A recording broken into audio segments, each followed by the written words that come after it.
Take your CJ7 all the way to 11. Jeepin' with cool guy. Nope, this is not the surface of the moon. This is simply the rear gear cover of the AMC 20. Very cool. And that's what we're gonna take off next. First thing, get yourselves a drip pan, because I'm guessing that this has got some nasty ass stuff in it. Don't even really want to know what's in there. I think that there's a drain plug on the bottom of this thing, maybe somewhere. No, actually, I guess that wouldn't make any sense. Well, let's see. Hold on a second. Drain plug? Yeah, there's a drain plug up here. Yes, I could probably drain it, but where the fun would that be? Let's just take this sucker off. These are T40s, which I don't plan on putting this back in because I love torque nuts.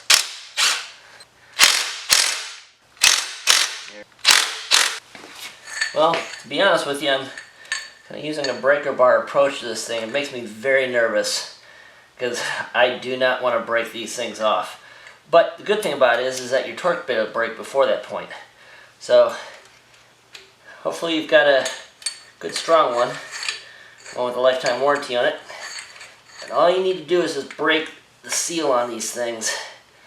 Mine seems to be almost seized.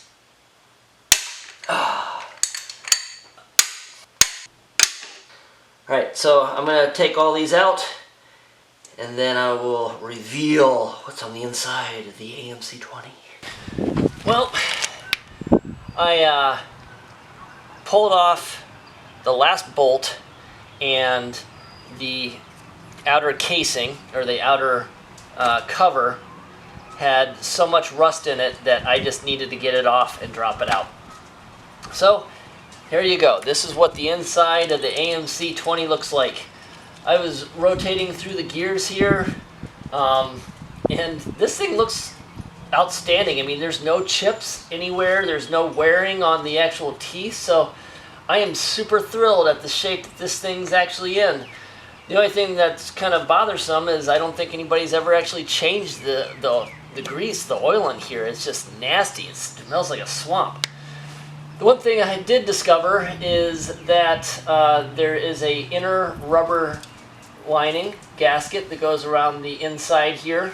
This will obviously be replaced, so I'm taking that off. There you go. Nasty.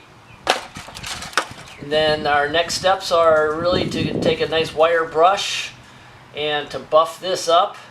I'm going to use some brake cleaner to spray out the inside of this and scrub out all the soot and the remaining junk that's in the bottom of this thing. But other than that, that's pretty much all you need to do.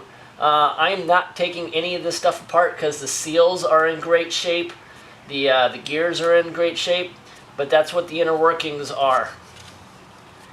Pretty snappy little piece of machinery there. So I just sprayed a whole bunch of brake cleaner in here.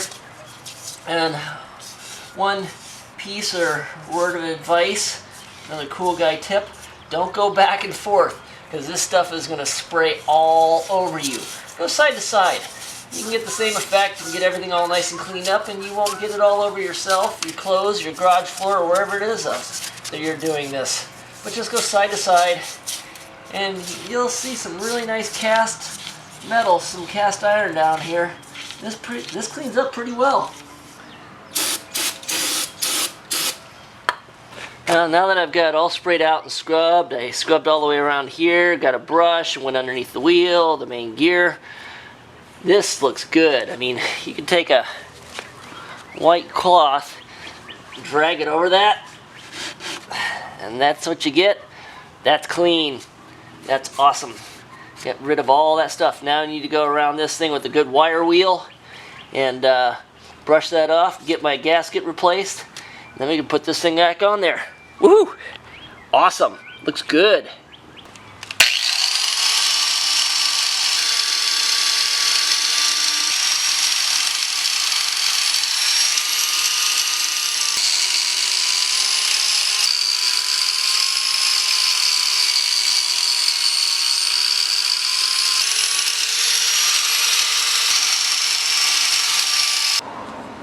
Alright, that's what it looks like after you've wire wheeled it, cleaned it all up, brushed it all out, and got it all nice and polished up. That's pretty. Now all we need to do is get some RTV, get this inner seal, put this sucker back on.